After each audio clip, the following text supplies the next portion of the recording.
இந்த செந்தில் பார்த்தீங்கன்னாக்கா இசைவியலாளர் சமூகத்தைச் சேர்ந்தவர். அவரை ஓரங்கட்டி கொண்டு வரப்பட்ட நுழைக்கப்பட்ட நபர் தான் இந்த ரதீஷ்.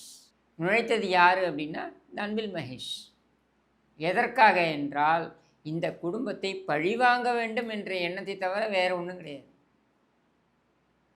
உன் பையனை நான் முட்டாளாக்கி, அவன் ஏற்கனவே முட்டாள் தான், ஆனால் அவனை இன்னமும் மழுங்கடித்து அவனை வெளியே உலகத்துக்கே தெரியாத மாதிரி நான் பண்ணிடுறேன் அப்படின்றதாக செய்து தான் இந்த வேலையை.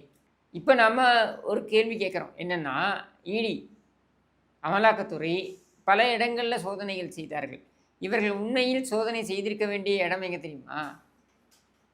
குறிஞ்சியில் இருக்கக்கூடிய குறிஞ்சி இல்லம் அப்படின்னு சொல்லிட்டு துணை முதலமைச்சராக இருக்கக்கூடிய உதவாநிதி இருக்கக்கூடிய அந்த அரசு பங்களா, அதுக்குள்ளே ரதீஷுக்கு தனியாக ஒரு ஆஃபீஸ்,